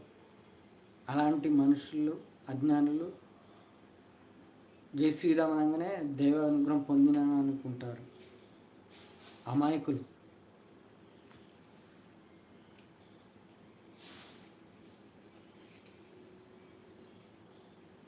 మీరు చేసే ఉద్యోగమైన, వ్యాపారమైనా మీకు సాటిస్ఫాక్షన్ ఉందా?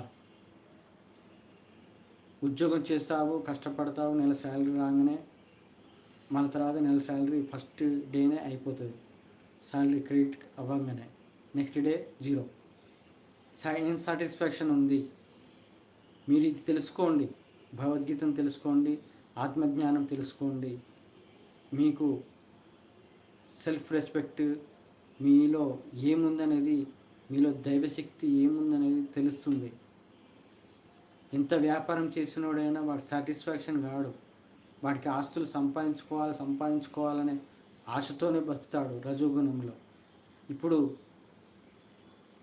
అలా కాకుండా ఎవరైతే భగవద్గీత ప్రకారం నడుస్తారో వాళ్ళు ఫుల్ సాటిస్ఫాక్షన్ అవుతారు. ఇప్పుడు నేనే సాటిస్ఫాక్షన్ అయ్యాను. ఎందుకంటే భగవంతుడే నా కోసం వచ్చాడు, నాకు తోడుగా ఉంటున్నాడనే సాటిస్ఫాక్షన్ ఉంది. ఇంకేం కావాలి ఈ జన్మకు? ఇంతకన్నా ముఖ్యమైనది ఈ ప్రపంచంలో ఏమైనా ఉందా? ఈ భూమి మీద ఏమైనా ఉందా? లేదు. అది సాటిస్ఫాక్షన్ అంటే. ప్రపంచ ప్రజలు సాటిస్ఫాక్షన్ దేంట్లో దొరుకుతుందో కూడా తెలియలేని పరిస్థితుల్లో ఉన్నారు.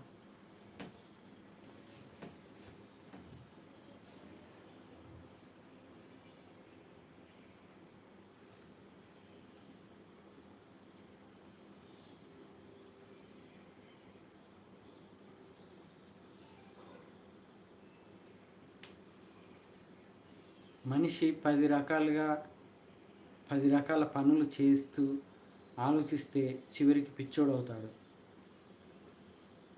ఏంటంటే మెంటల్ స్ట్రెస్. ఉద్యోగంలో అయినా, వ్యాపారంలో అయినా 10 రకాల పనులు చేయడం వల్ల మెంటల్ స్ట్రెస్ అవుతాడు. ఆ మెంటల్ స్ట్రెస్ వల్ల ఏంటి? బ్రెయిన్పై స్ట్రెస్ పడడం వల్ల ఏమవుతుంది? రక్తనాళాలు స్ట్రక్ అవ్వడము, బ్లడ్ క్లాట్ అవ్వడము, ఇవన్నీ జరుగుతాయి. అందుకే మనిషి ఒక పని చేస్తున్నామంటే ఆ పని అయిపోయినాకనే ఇంకో పని చేయాలి. అంతేకాని 10 రకాల పనులు ఒకే టైంలో కావాలంటే అది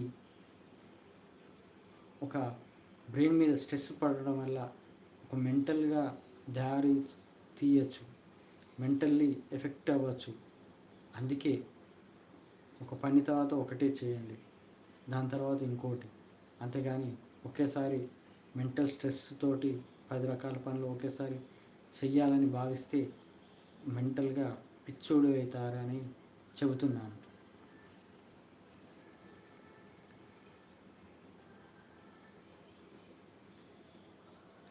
నేను 2023 ముందు నేను ఎవరినో తెలియదు ఎవరికి.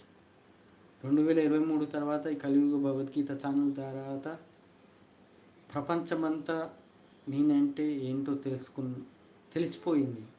ఆ ఏడుకొండల స్వామి నేనంటే ఏంటో ప్రపంచ ప్రజలందరికీ తెలిసేలా చేశాడు. ఎందుకంటే 17 భాషల్లో నన్ను ఫాలో అవుతున్నారు. ఇండోనేషియా, శ్రీలంక, నేపాల్, థాయిలాండ్, వీళ్ళు నన్ను ఫాలో అవుతున్నారు. అంటే ప్రపంచం మొత్తం నన్ను చూస్తుంది, నన్ను ఫాలో అవుతున్నారు. అంటే ఆ వెంకటేశ్వర స్వామి ఇచ్చిన ఈ అవకాశం. మరి మీరు ఎంతమందికి తెలుసు? మీ చుట్టాలు, రిలేటివ్స్, ఫ్రెండ్స్. కానీ మీరెప్పుడు నాలాగా తయారవుతారు? మీరెప్పుడు నాలాగా దైవానుగ్రహం పొందుతారు? మరి మీరే ఆలోచించండి. ఏంటే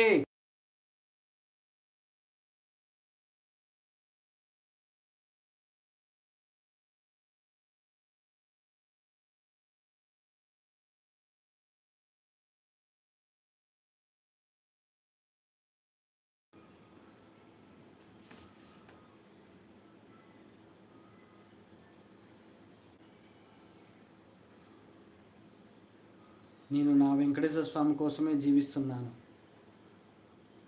ఆయన కోసమే జీవిస్తున్నాను. ఆయన నన్ను కాపాడుతున్నాడు కాబట్టి ఆయన కోసమే జీవిస్తాను.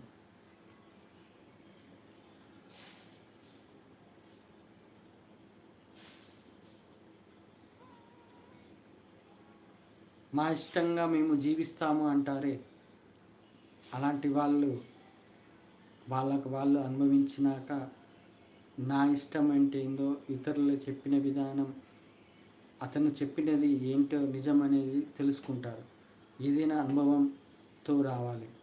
నా ఇష్టంగా జీవిస్తాము అని అంటే అది వాళ్ళ కర్మలను బట్టి వాళ్ళ బాధలు, వాళ్ళ కష్టాలు పడుతూనే ఉంటారు.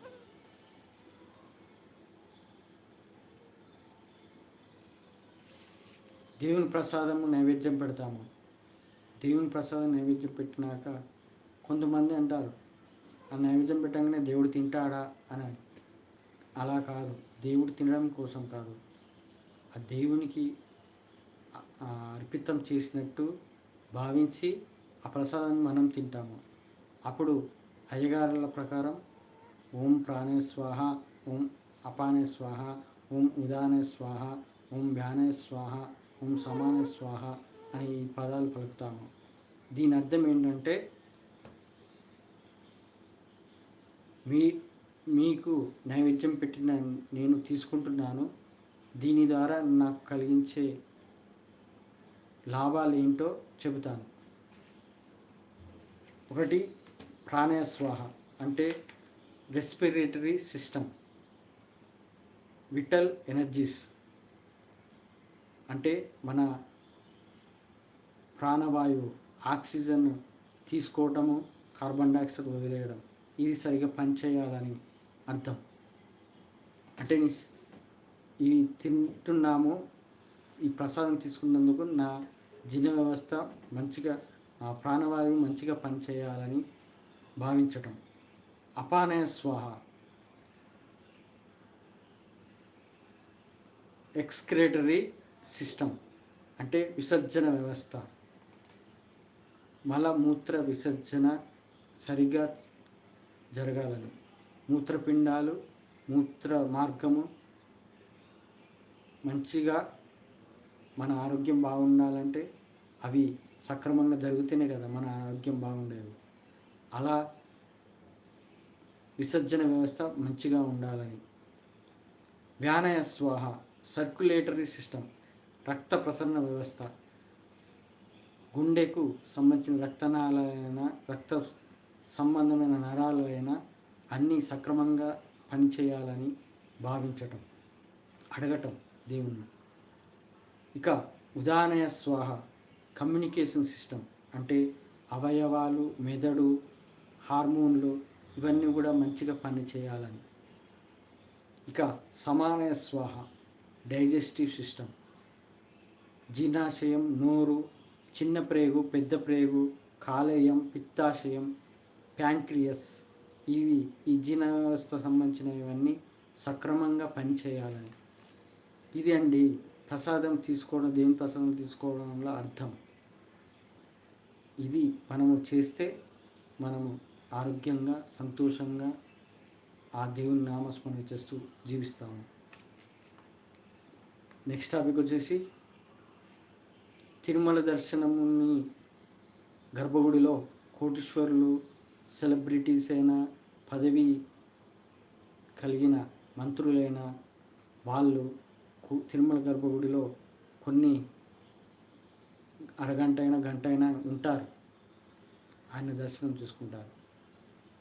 కానీ వాళ్ళు ఏ అహంకారంతో అలా ఉంటున్నారో వాళ్ళు చేసుకున్న దర్శనం అది తిరుమల గర్భగుడి అయినా మన ఇంటి దగ్గర ఉన్న గుడి అయినా ఒకటే అవుతుంది. ఎవరికి అసలైన దర్శనం అంటే నిజమైన దైవభక్తుడికి.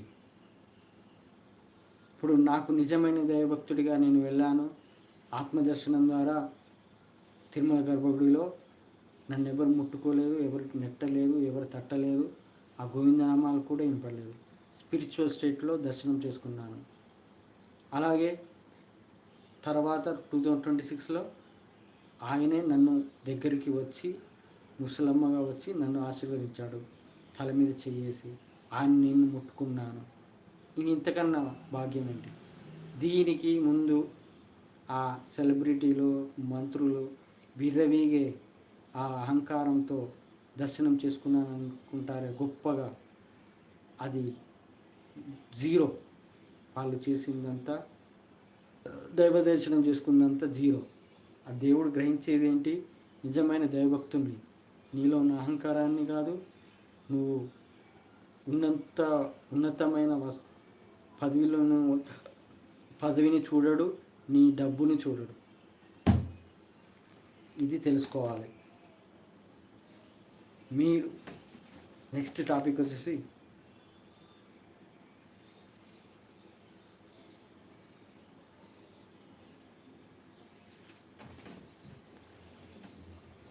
కొంతమంది శివుని పూజిస్తారు, అమ్మవారిని పూజిస్తారు, శ్రీకృష్ణుని పూజిస్తారు,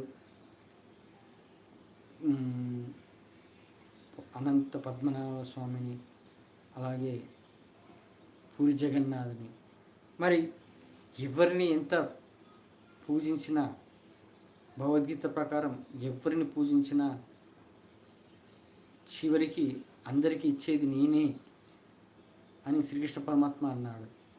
అలాగే ఈ కలియుగంలో కలియుగ దైవమైన వెంకటేశ్వర స్వామిని డైరెక్ట్గా పూజిస్తే ఆయన ఏమన్నాడు శ్రీకృష్ణ పరమాత్మ? వాళ్ళని పూజించడమే కాదు, చివరిగా ఎవరైతే నన్ను డైరెక్ట్గా నన్నే పూజిస్తారో, శ్రీకృష్ణుడినే పూజిస్తారో వాళ్ళు మోక్షంను పొందుతారని. మరి కలియుగం కాబట్టి, అది ద్వాపర యుగంలో ఆయన చెప్పాడు. ఇప్పుడు కలియుగం కాబట్టి కలియుగ దైవమైన వెంకటేశ్వర స్వామిని డైరెక్ట్ పూజిస్తే మీకు మోక్షం అని చెబుతున్నాను. ఎందుకంటే ఆ వెంకటేశ్వర స్వామికి బాధ్యత, కలియుగం నడిపించే బాధ్యత, కలియుగంలో పుట్టిన ప్రజలను మోక్షం కలిగించే బాధ్యత ఆ వెంకటేశ్వర స్వామికి ఒక్కడికే ఉంది. ఎవరికి వేరే వేరే దేవుళ్ళను పూజించినా వాళ్ళు స్వర్గప్రాప్తి పొందుతారు కానీ మోక్షం పొందరని ఆ శ్రీకృష్ణ పరమాత్మ భగవద్గీతలో చెప్పాడు. అందుకే ఈ ఏడుకొండల వెంకటేశ్వర స్వామిని మీరు పూజిస్తున్న దేవుణ్ణి పూజిస్తూ ఆ ఏడుకొండల వెంకటేశ్వర స్వామిని కూడా పూజించండి. ఇప్పుడు నేను ఏడుకొండల వెంకటేశ్వర స్వామిని పూజిస్తున్నాను, కానీ ఆయనతో పాటు శివుణ్ణి కూడా పూజిస్తాను. శివకేశవులు ఒక్కటే అన్నట్టు ఇద్దరి నామస్మరణ చేస్తాను. ఓం నమ శివాయ అని కూడా అంటాను. అది ఆయనకు కావాల్సింది. ఇక నెక్స్ట్ టాపిక్ వచ్చేసి ఆఫ్రికన్లో కొత్త అయ్యగారు వచ్చారు. అన్ని పూజలు చేస్తాడు, అన్నీ చేస్తాడు, కానీ వాళ్ళు డబ్బు కోసము అది చేస్తారు. కానీ నేనైతే ఎవరైతే భగవద్గీతను అనుసరించి ఉంటున్నారో వాళ్ళంటేనే నాకు ఇష్టం. నా ఛానల్ సబ్స్క్రైబర్లు ఎవరైతే నా ఛానల్ని ఫాలో అవుతూ మారుతున్నారో వాళ్ళంటేనే నాకు ఇష్టం. ఆ దేవునికి కూడా ఇదే ఇష్టం. ఆ ఏడుకొండల వెంకటేశ్వర స్వామి కూడా నేను చెప్పిందే ఇష్టము, మీరంటేనే ఇష్టం. అది తెలుసుకోండి.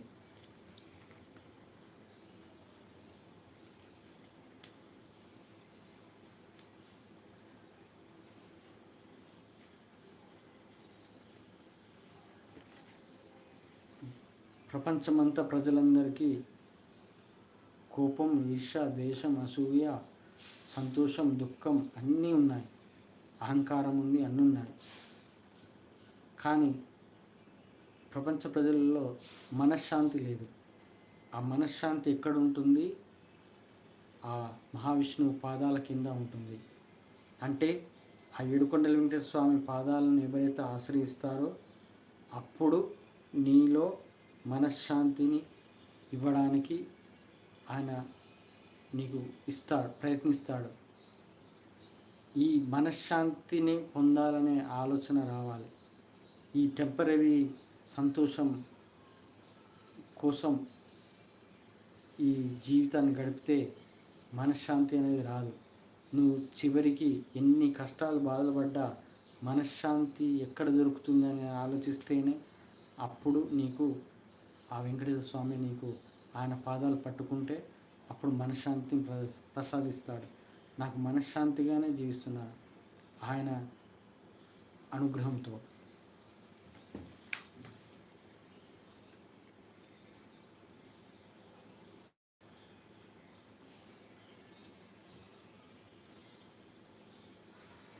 ఇంకోటి సంసార బాధ గురించి, సంసార బంధం గురించి చెప్పాను కదా.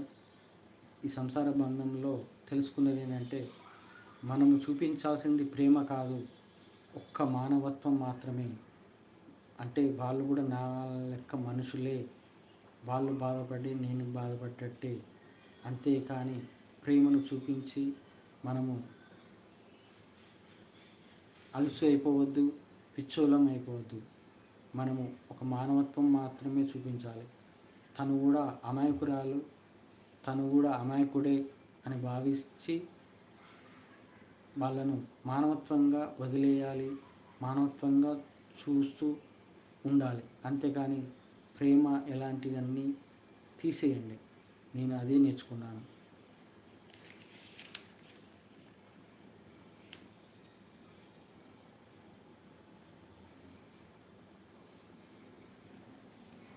ఇప్పటి నుండి నాలో బాధను, ఏడుపుని తీసేస్తాను.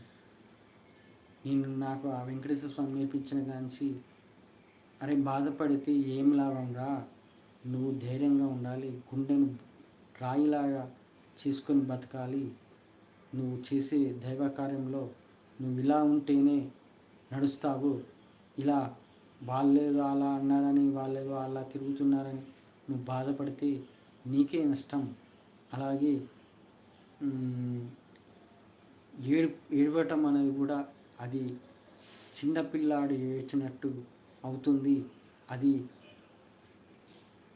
నీ దైవ కార్యంలో నువ్వు ఆ బాధను, ఏడుపును తీసేసి గుండెని బలంగా, గుండెని రాయిగా చేసుకొని బతుకు అని అన్నాడు. అప్పటి నుండి ఆ బాధపడటం, ఎవరన్నా ఏమన్నా బాధపడటము, ఏడవటము ఇవన్నీ అది తీసేసాను.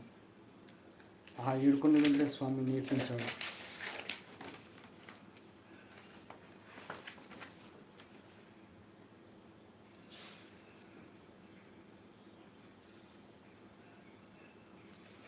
చనిపోతే మనిషి పాడే పట్టడానికి నలుగురు కావాలి. ఆ నలుగురు కోసమే ఎంతో మంచిగా ఉంటాము, చేస్తాము. కానీ ఎవడి స్వార్థం కోసం వాడు యూజ్ చేసుకుంటాడు, తర్వాత నిన్ను వదిలేసిపోతారు. కానీ ధర్మం కోసం పోరాడిన వాళ్ళకు నలుగురే కాదు, కొన్ని వందల మంది వస్తారు, లక్షల మంది వస్తారు. అలా మనము భగవద్గీత ప్రకారం నడిస్తే అప్పుడు ఆ నలుగురే కాదు, లక్షల మంది, వందల మంది, కోట్లాది మంది కూడా రావచ్చు. ఆ భగవంతుడు అలా చేస్తాడు.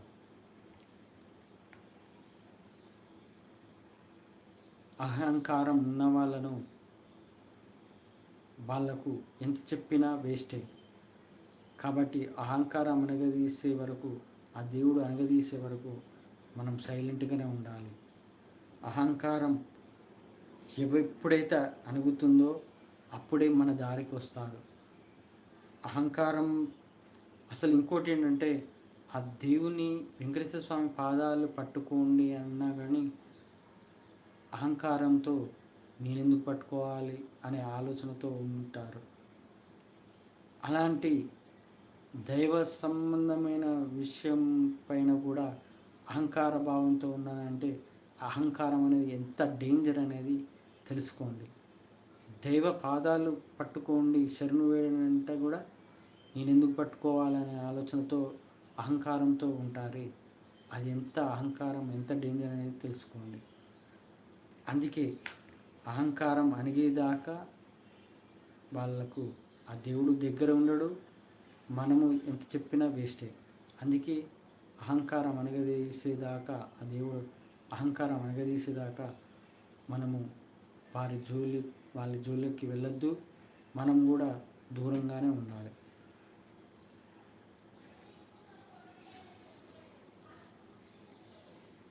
డ్రామాటిక్ మైండ్స్ వాడతారు. ప్రేమ ఉన్నట్టు నటించి ప్రేమను చూపించినట్టు నటిస్తూ మళ్ళీ తర్వాత అవసరానికి వాడుకొని వదిలేసే రకాలు. మళ్ళా మనతోటి డ్రామాటిక్ మైండ్స్ వాడతారు. ఒక 5 మినిట్స్ అయిపోయింది. డ్రామాటిక్ మైండ్స్ వాడతారు.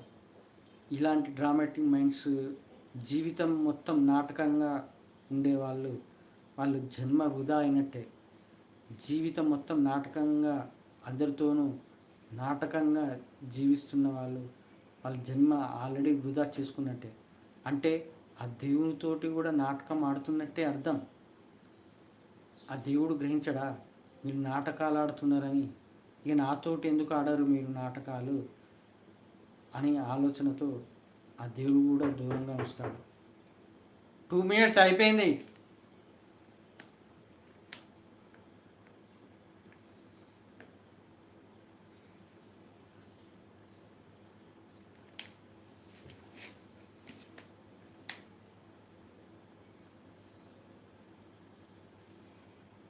ఈ కలియుగం కూడా మనము జీవితం కొనసాగించేదంతా మహాభారతమే. మన పక్కనే కౌరవులు ఉంటారు, పాండవులు ఉంటారు. మన కుటుంబంలోనే పాండవులు ఉంటారు, కౌరవులు ఉంటారు. మన ఫ్రెండ్ సర్కిల్ అయినా రిలేటివ్ సర్కిల్ అయినా పాండవులు కౌరవులు ఉంటారు. ఇక్కడ ఏంటి, భగవద్గీత ప్రకారం నడిస్తే మన ఈర్ష్య ద్వేషం అసూయ అహంకారం మనం దూరంగా ఉంచితే మనం పాండవుల్లాగా గెలుస్తాము. కానీ వాళ్ళలాగా కౌరవుల్లాగా వాళ్ళు అలా ఉండడం వల్ల వాళ్ళు నరకంలో పడిపోతారు. అంటే మనం జీవించేది కూడా ఒక మహాభారతమే అని తెలుసుకోండి. ఇక ఈ వారం టాపిక్స్ అయిపోయాయి. వచ్చే వారం భగవద్గీత అధ్యాయం 15. ఇప్పటికీ చాలా లేట్ అయిపోయింది కాబట్టి సెలవు తీసుకుంటున్నాను. ఆ ఏడుకొండల వెంకటేశ్వర స్వామి ఆశీర్వాదం నా ఛానల్ సబ్స్క్రైబర్కి ఉండాలని. ఇక నేను రేపు ఎల్లుండి ఒక షార్ట్ వీడియో పెడతాను. శ్రీకృష్ణ పరమాత్మ మనిషిగా పుట్టిస్తాడు అనే వీడియో పెడతా. అంటే గురువుగా మిమ్మల్ని పరిచయం చేయడానికి, ఆ శ్రీకృష్ణ పరమాత్మే నన్ను గురువుగా పరిచయం చేయడానికి ఈ ఛానల్ ద్వారా నన్ను పుట్టించాడు. కాబట్టి ఆ వీడియో ఏంటో చూపిస్తాను. 2-3 రోజుల్లో మీకు పోస్ట్ చేస్తాను. ఓం నమో వెంకటేశాయ. గోవింద గోవింద.